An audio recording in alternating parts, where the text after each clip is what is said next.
The doctor told me I had late-stage lung cancer. 3 months left at best. Nathan didn't sleep that night. He held me so tightly I could barely breathe, sobbing as if he were the one dying. The very next day he made a shocking decision. He sold the company he had spent 10 years building to his partner, Derek Shaw, at a price far below its market value. He said, "Rachel, I just want to spend whatever time we have left seeing the world with you. Every place you've ever dreamed of." So we packed our bags and set off on a whirlwind trip around the globe. 6 months passed. And strangely I started feeling better. Day by day my strength returned. Then one afternoon while organizing files on Nathan's laptop, I stumbled upon an email. By the time I finished reading it, my fingers had gone numb. My whole body trembled. From the moment I was handed that diagnosis report, it had all been a carefully orchestrated lie. Every year I got a routine checkup around the same time. Lately I'd been feeling unusually exhausted, but I blamed it on work stress and burnout. That day the doctor asked me to come into his office alone. As soon as he started talking my heart sank. Nathan sat beside me, his hand gripping mine, his face pale as a sheet.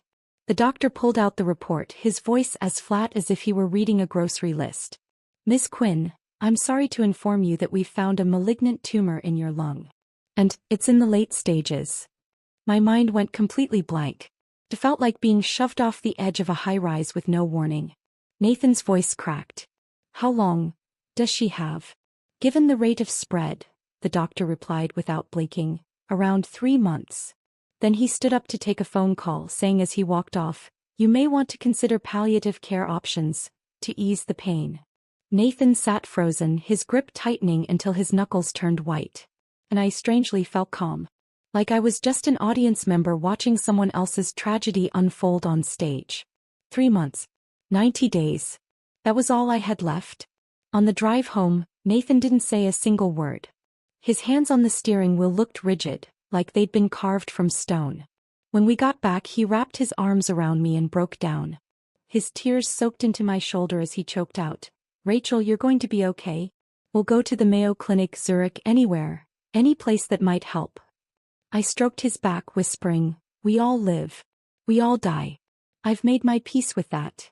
But I hadn't. I was only 40. That night I woke up early. Nathan was out on the balcony smoking. The moonlight cast a pale glow on him, making him look like a lost little boy. A week later he took my hand and said he'd made up his mind. He was selling the company and taking me around the world. I was stunned. That company had been his life. Originally his father's, yes, but Nathan had poured a decade of his soul into it. It was recently valued at over $10 million. "You're out of your mind. You can't do that. We can make more money. But if I lose you, I won't want to go on." He kissed my forehead gently. "Rachel, I just want to see the world with you. See you smile. See you alive." I broke down. I never imagined he'd give up everything just to be by my side. But I still shook my head. "We can travel. But not like this. You can't throw away everything you've built. That's your dream." He pulled me close and whispered, "I've already missed too much. I can rebuild a company. I can't get back a single minute we lose." And just like that he called his longtime business partner, Derek Shaw. Everything happened faster than I could have imagined. Nathan sold his shares in the company for $8 million, despite it being valued at well over 10. I nearly lost it. "You got swindled. Derek's robbing you blind." But Nathan just looked at me calmly. At least he was willing to take it over so quickly. What matters now isn't the money. It's getting on the road right now. 3 days later the deal closed. Nathan walked away with a full case of cash. I'll never forget the look on Derek's face that day. So smug, like he'd just pulled off the deal of the century. And in Nathan's eyes?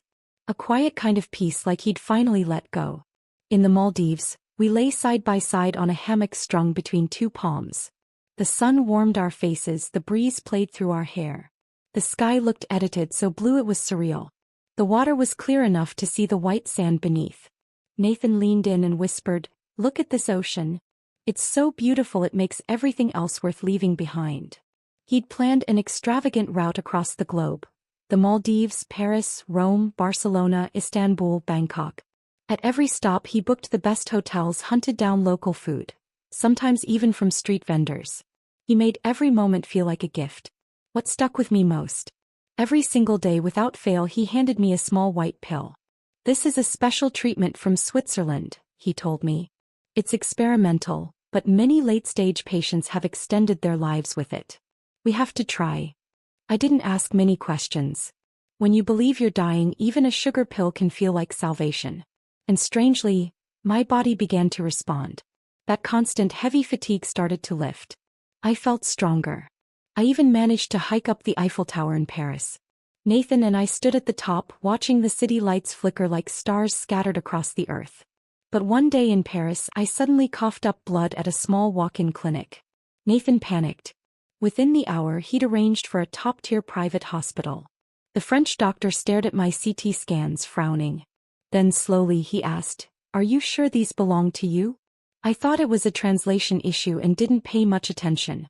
When the final report came back, he told us it was just a case of pneumonia, paired with severe fatigue. Nothing life-threatening. Just rest and recovery. Nathan went still as the translator repeated the diagnosis. His face went pale for a few seconds. I touched his arm gently. "What's wrong?" He smiled almost too quickly. "Nothing.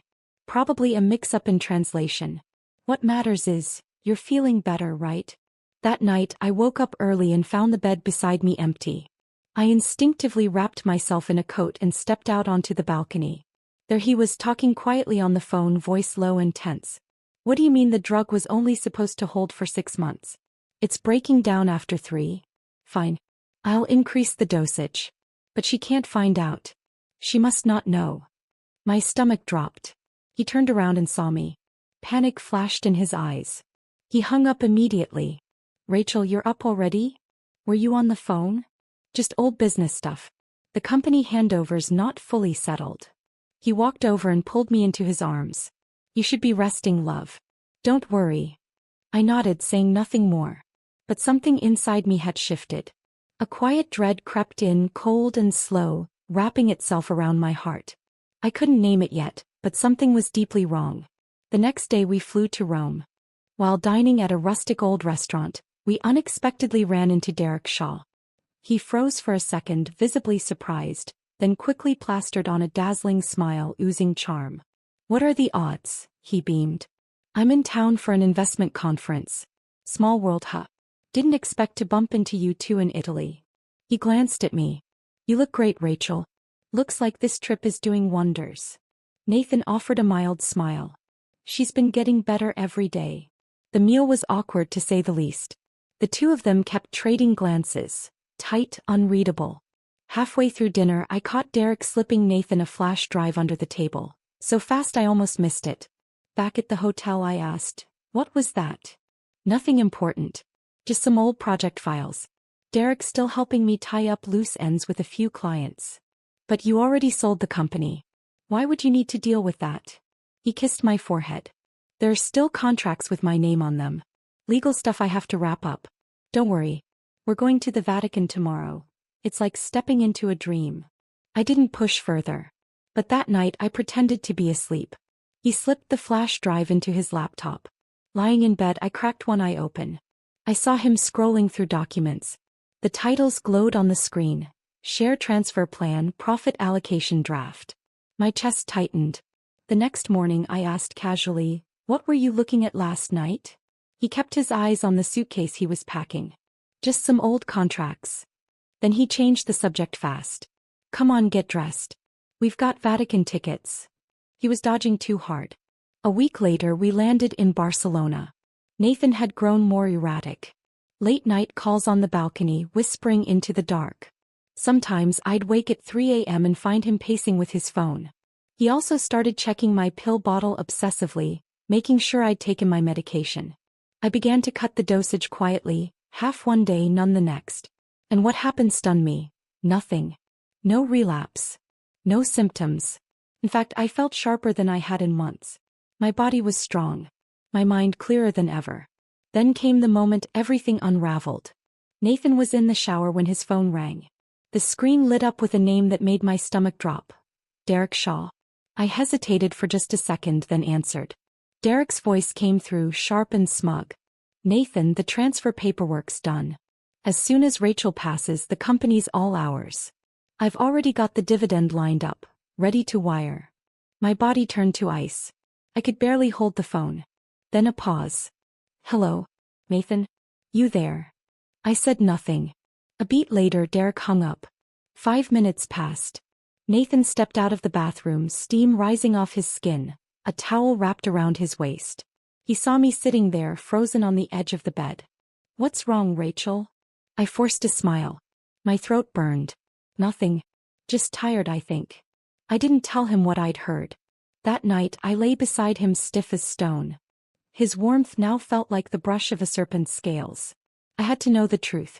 On our last day in Barcelona, Nathan said he wanted to pick up a few souvenirs. As soon as he walked out the door, I opened his laptop. I knew the password.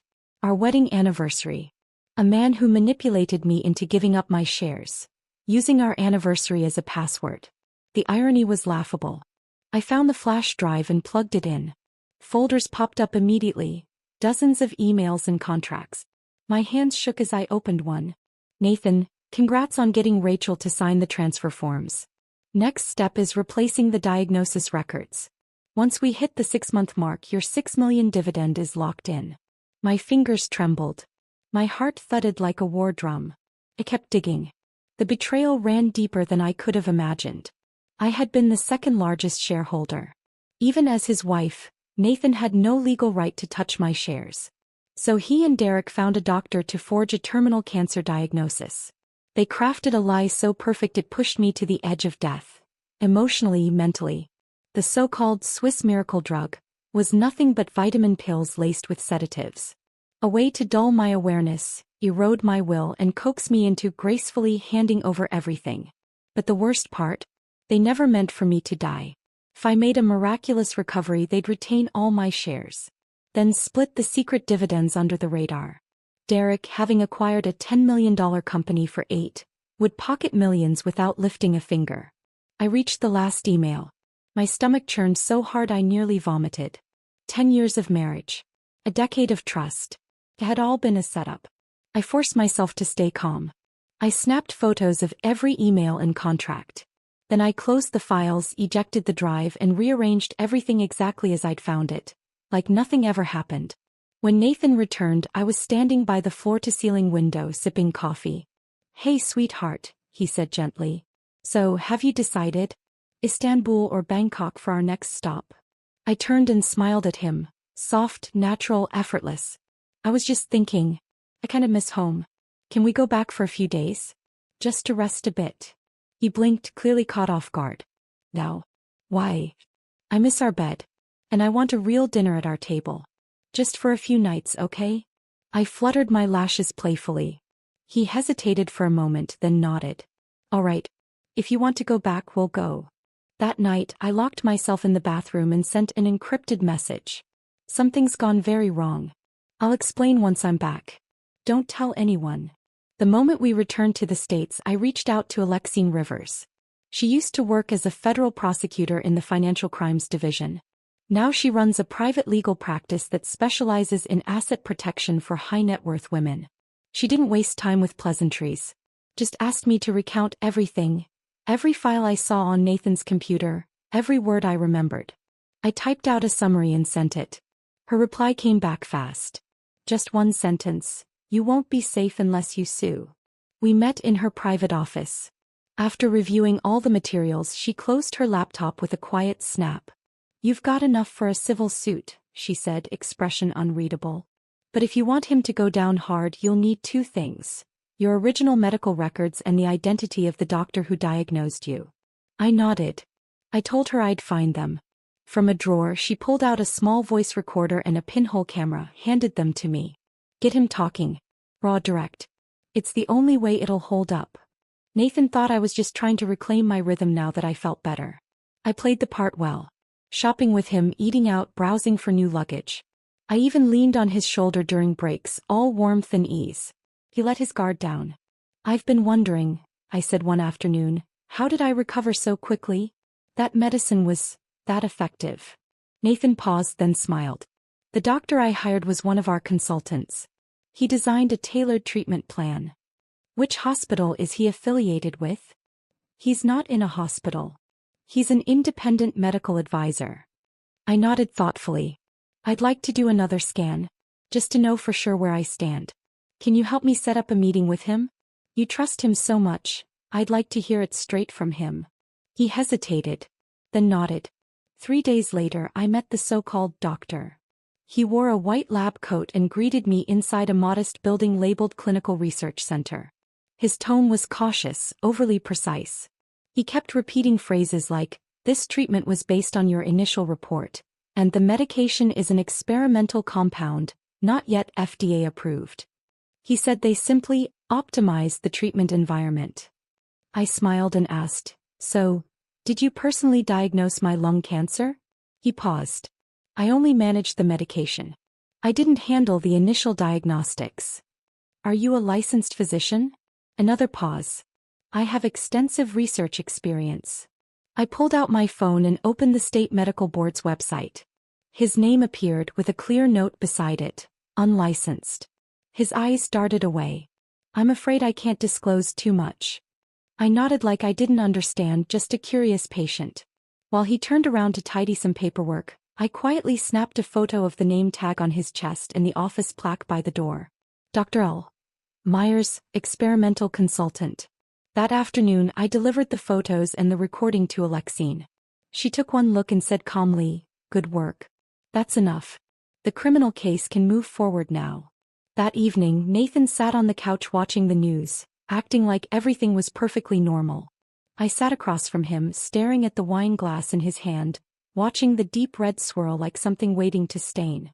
"What's on your mind?" he asked. I smiled. Not too much. Not too little. I wasn't going to confront him yet. Bringing Nathan down wouldn't happen through rage or accusations. I needed signatures, transactions, a paper trail, each step clean, legal, and weaponized. So I said very little that night, because I had bigger moves to prepare. 2 mornings later, over breakfast, I spoke up. "I couldn't sleep last night. I kept thinking, since I'm getting better, maybe it's time we restructured our finances." Nathan lowered his coffee mug and looked at me. "What kind of restructuring?" "Well," I said lightly, "we never did finalize that post-nuptial agreement. And now with the company gone, it's mostly cash. I think it makes sense to consolidate, give ourselves a little security net. I'm not planning to die, but we should still be prepared for the unexpected." He paused, then said slowly, "Why now?" "I don't really see the point. I still have some money of my own," I said softly. "If something happened to me suddenly, I'd want it to go to you. That's all." I gave him a smile, carefully measured, just the right mix of warmth and trust. He wavered just as I expected. "All right. We can look into it. But let's use someone we know. I don't want outside lawyers involved." "No," I shook my head. "We'll use my attorney. I trust her. She's meticulous and represents my side." He clearly didn't like it, but after a beat he nodded. I called Alexine immediately. She understood the plan before I finished speaking. She personally drafted 2 documents, a memorandum consolidating our marital assets, and a secondary clause agreement outlining designated inheritance terms. Buried within was a crucial line. If either party is found guilty of fraud, the agreement is nullified and all assets frozen pending investigation. "If he signs this," Alexine told me, "we can freeze every one of his domestic accounts with a single filing. All you need to do is get his signature." We met at a well-established private law firm. Nathan showed up in full business attire, scanning the room the second he walked in. His eyes landed on Alexine, wary. She said nothing, just slid the documents across the table. "Take your time." I sat close to him, flipping pages casually. "Let's roll that Miami condo into this too, yeah? No point keeping loose ends." He scanned the clauses, lips tightening when he reached the line. "Due diligence and independent consent clause." "Is this necessary?" he asked, almost irritated. "If you've done nothing wrong," I said with a smile, "this won't hurt you. I'm signing the exact same thing. It's fair." He stared at the page for a long 10 minutes. Then slowly he signed.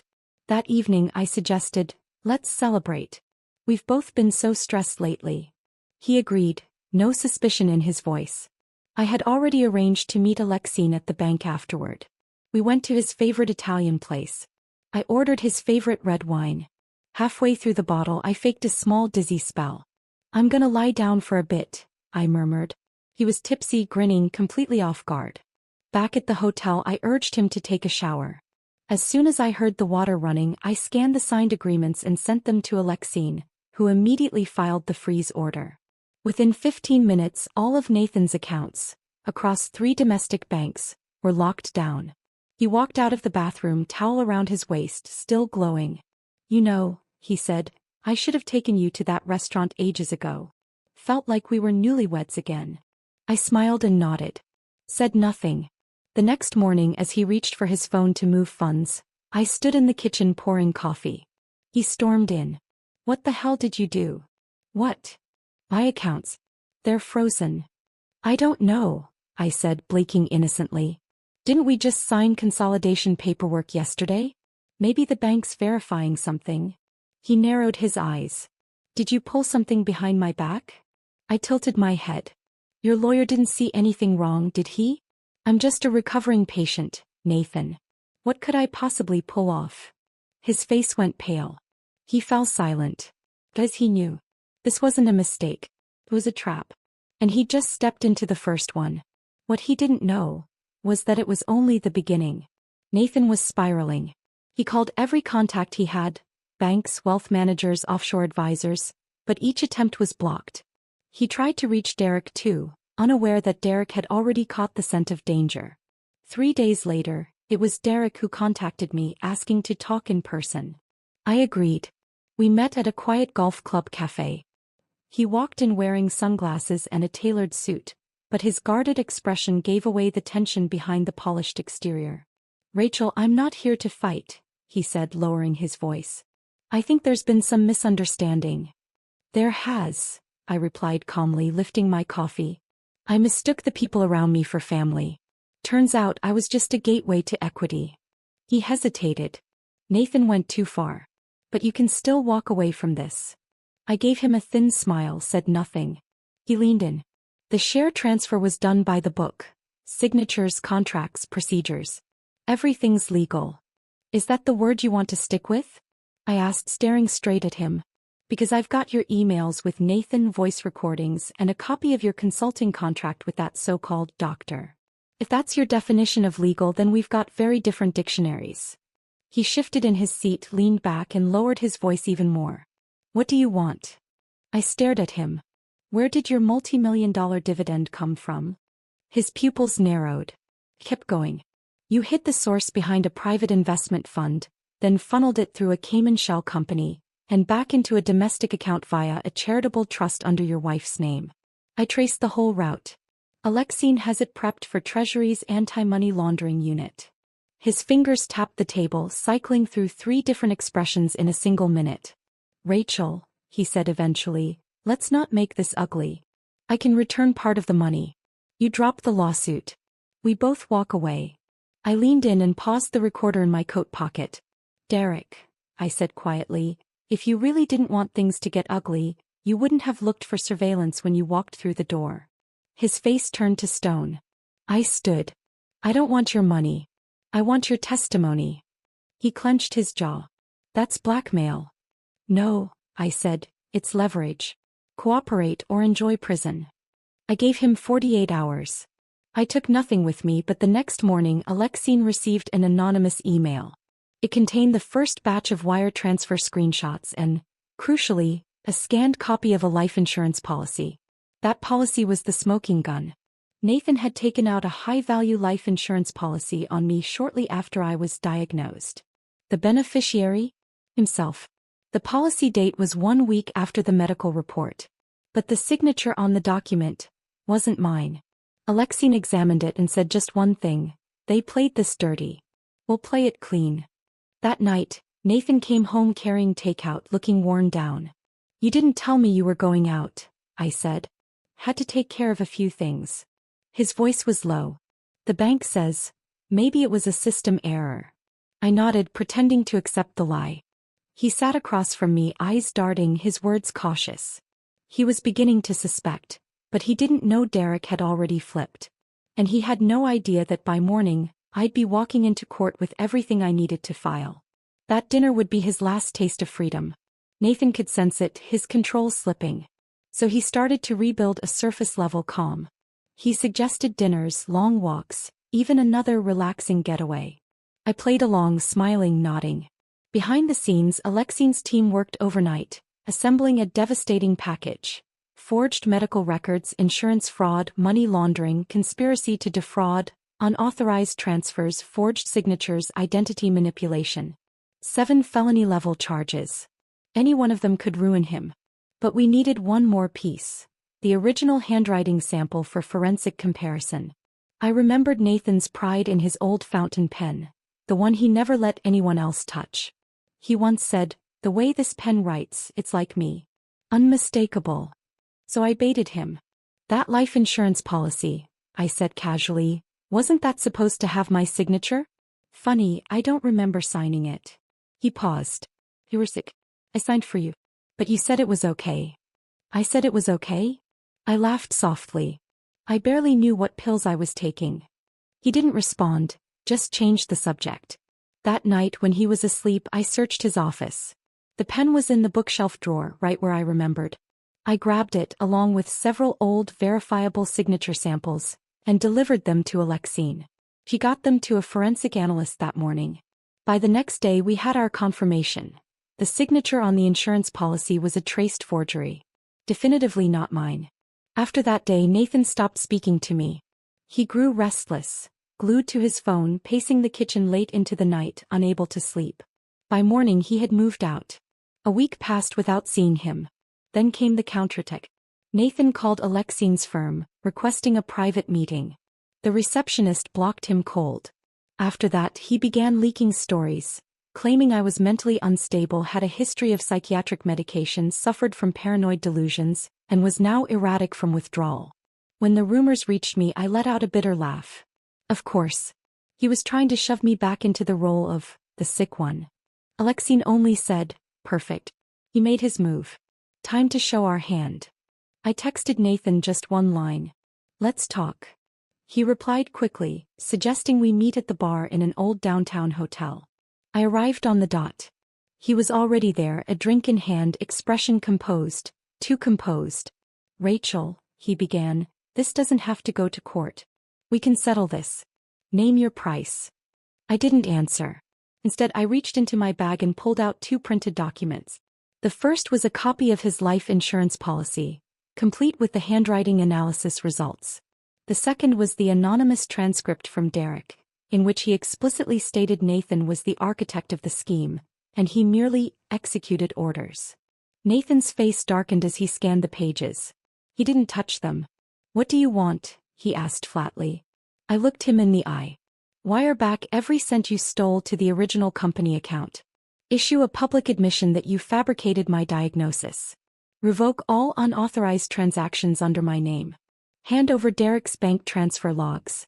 And last, submit to criminal investigation." He stared at me. "You're insane." "Then let a judge decide that." He stood up to leave. I spoke to his back, calm and deliberate. "If you try to destroy evidence or leave the country, you won't sleep tonight." That evening, Alexine received confirmation. Nathan's passport was flagged and his emergency exit application had been denied. At sunrise the next day, I met Alexine on the courthouse steps. Together we filed the lawsuit with full supporting documentation. My hand didn't tremble. My eyes were ice. On the day of the hearing, Nathan showed up in a navy blue suit, stiff and tight-faced. He'd already cycled through 3 different legal teams, landing on the most expensive one he could find. They were hoping to stall, dilute, delay, anything to soften the blow. I sat across from him at the plaintiff's table, Alexine by my side, a thick stack of evidence in front of us. The first item entered into record, the handwriting expert's analysis. The witness took the stand and testified plainly. The signature on the life insurance policy does not match Ms. Quinn's known handwriting. Stroke patterns, pressure curves, angle of entry, all inconsistent. Preliminary conclusion: forged by imitation. Nathan's attorney immediately objected. She was under heavy medication at the time, he claimed. The signature may have been assisted while she was cognitively impaired. The judge frowned. "Is there a signed authorization document?" The lawyer paused. "No written consent, Your Honor." The defendant claims she gave verbal approval. Alexine stood smoothly. So we are to understand, she said, that the defendant unilaterally signed a $5 million life insurance policy, listing himself as the sole beneficiary, during a period when the plaintiff was heavily medicated, and did so without any written consent or record? Silence from the defense. Then came the second piece of evidence, the audio recordings. In court, 2 key clips were played. The first, Derek's voice at our golf club meeting. Nathan went too far. But you can still walk away. The second, a clip from Nathan and Derek's intercepted phone call. Once she's gone, the company's ours. The moment that line echoed through the courtroom speakers, Nathan's entire expression cracked. He turned toward me. And in that instant I saw it. Something inside him collapsed. Nathan's lawyer tried to have the recordings excluded, arguing they had been obtained without consent. But the judge ruled that as defensive evidence gathered under credible threat, the material was lawful and admissible. The recordings would stand as primary evidence in the trial. Then came Derek. The court had compelled his testimony. He entered pushing a cart stacked with documents, no longer smug, just avoidant, his eyes fixed anywhere but forward. After taking the oath, he read from a prepared statement in a voice flat and deliberate. I acknowledge my participation in a financial fraud scheme targeting Ms. Rachel Quinn. I conspired with Nathan Quinn in orchestrating the forced transfer of corporate shares, the fabrication of medical records, and the submission of a fraudulent life insurance policy. The principal architect of the scheme was Nathan Quinn. The courtroom held its breath. A full 30 seconds of silence passed. The judge scanned the room. Do you have anything to add? Derek shook his head. In that moment, Nathan lost every remaining avenue of escape. During the recess, Nathan approached me in the courthouse corridor. He didn't speak at first, just stood there, deflated like a message in a bottle bobbing in the tide, unable to land. Then finally his voice came low and hollow. I'm sorry. I stopped and looked at him. This man who'd once taken me around the world while I believed I was dying, now standing with nothing left but his breath and a crumbling name. Are you sorry? I asked. Because you mean it or because it might shave time off your sentence? He opened his mouth but couldn't find words. You had your chance, I told him. That night in Paris I saw you smoking on the balcony and I believed you were scared of losing me. Now I know you were just afraid your payout wouldn't come through. I turned and walked away. I didn't look back. 2 weeks later the verdict came down.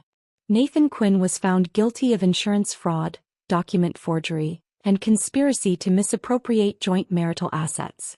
He was sentenced to 6 years in prison, no parole, ordered to forfeit illicit gains and compensate damages to the plaintiff in full. Derek Shaw received a 3-year sentence, 2 years suspended. He was fined $1 million and barred from serving on any corporate board for 5 years. Alexine initiated the asset recovery process. The $8 million Nathan had moved was placed under court-supervised trust management. Remaining overseas accounts were frozen and pending investigation. The company was gone, but I had salvaged the core of what I'd built. That night there was no champagne, no quiet toast, no speeches. I went home alone. I locked away my passport, shut off my phone, burned the copy of the insurance contract. Then I sat in the living room until sunrise. The next morning I closed every joint account tied to Nathan. Then I went to the city clerk's office and had my marital status legally changed to terminated. There was no press conference, no media interviews, no hashtags or comment sections to scroll through. But I did register new business. Not NQ Biotech. Not anything that sounded like a tech conglomerate. The name was simple, R41. I told Alexine, R is for Rachel. 41 was the lowest my body temperature dropped when I thought I was dying. Now I wake up every morning at 7. I'm at my desk by 8. No one here knows what I've survived. Before I sign any contract I read it 3 times. Not because I distrust others, but because I finally understand something. The people most likely to be taken advantage of are the ones who assume they never will be. Nathan wasn't a glitch in the system. He was the system. A crack in the foundation just waiting for water to seep in. I will never live in that crack again. I don't need anyone to tell me I'm strong, or brave, or inspiring. Those words mean nothing to me anymore. I care about one thing. My life is now signed by me. Not by them. Not by my past. Not even by my pain. Only me. Nathan first understood the weight of time on his third day inside. There were no smartphones, no watches, just an old analog wall clock bolted above the common room. He sat in the corner, gnawing on a rock-hard slice of bread, watching the minute hand tick forward. Each click felt like a small amputation. Outside, he had once micromanaged entire project cycles across continents. He'd juggled 5 law firms, 3 investment funds, hopped between French and Swiss time zones without missing a beat. Now he counted time by pressing a borrowed pen into the soft flesh of his palm, 1 dot at a time. When he first arrived, he tried to hold on to his dignity. He cut his hair, kept himself clean, introduced himself with measured poise and clarity. He thought that if he stayed composed and rational, the system would recognize him as a man of structure and self-discipline. That illusion lasted a week. 3 times in those 7 days, someone shoved his head into the communal sink, once for talking like a CO. So he learned. He learned to lower his eyes. To read a man's face before he opened his mouth. Eventually he learned to stop speaking altogether. Logic had no purchase here. This was a place of scent and stare, of tension in shoulders and the angle of a step. You knew who feared you, who didn't, and who wanted to crush you, before a single word passed between you. In the 3rd week after sentencing, they assigned him to the archive room, dusty stacks of old newspapers and case files. He resisted at first. But then he discovered it was the only place where no one tried to talk to him. So he stayed. Every day he unpacked old boxes. Civil mediations, custody disputes, bankruptcy filings. The kind of cases he once skimmed past, barely a flicker of attention. But the more he read, the more he understood. The world wasn't a game of winners and losers. Most people were just trying not to drown. He thought about Rachel. She wasn't a legal strategist. She didn't play markets or manipulate systems. But she was the kind of woman who, once she set her course, would march through ankle-deep mud until she made it out. He remembered the look on her face at the bank, the way she said, "Freeze his accounts." There wasn't an ounce of hesitation in her voice. She hadn't looked like the Rachel he remembered.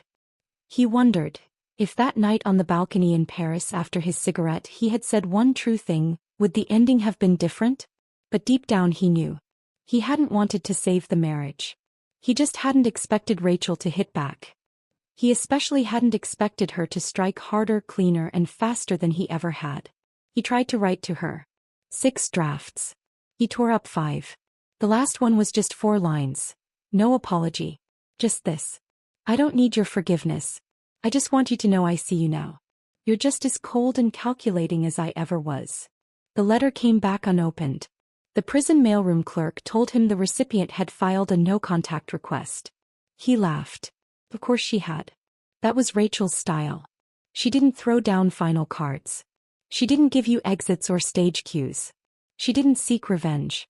She just walked off stage and locked the script behind her.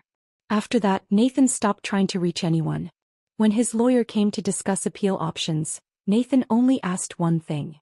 Can you shorten my term by transferring me out of state? The lawyer looked confused. Why? Nathan said, because this place is too close to her. On the other side of it all was Derek. He had thought he'd get off easy. Or, at the very least, he'd finesse things the way he always had, behind closed doors with whispered deals and handshake settlements. He never expected Rachel to walk his name straight into a federal investigation. And he definitely didn't expect Nathan to throw him under the bus in open court. After the conviction, he didn't go to prison. But he lost nearly everything else. By court order, he was barred from holding any executive role for 5 years.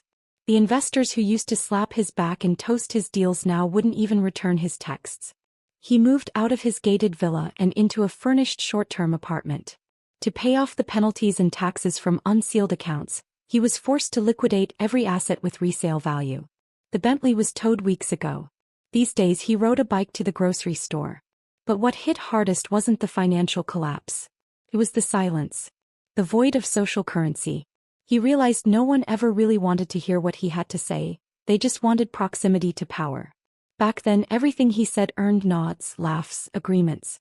Now when he spoke it felt like talking into a canyon. He tried reaching out to Rachel once. It wasn't to apologize, he still couldn't bring himself to do that. He just wanted to know if she'd left even a crack open.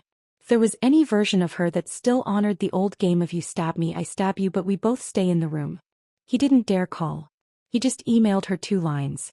I know you won. Give me a way to exit this with some grace. He waited a week. No reply. On the 8th day, a formal response arrived from Alexine's office. The language was crisp, surgical. Any further attempt to contact our client will result in an immediate petition for a restraining order. Derek stared at the message and let out a dry, empty laugh. That's when it hit him. Rachel was colder than any of them had ever been. Not cruel. Not vindictive. She didn't strike.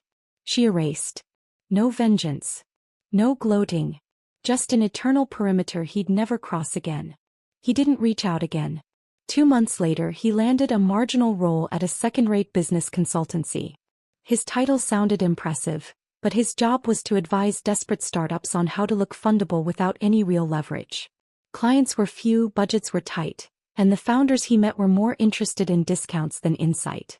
He tried scheduling lunches with old contacts, but they were always booked. Always out of town. Always, let's circle back in Q3. Sometimes he still dreamed of that day, the fantasy where the $10 million hit the account.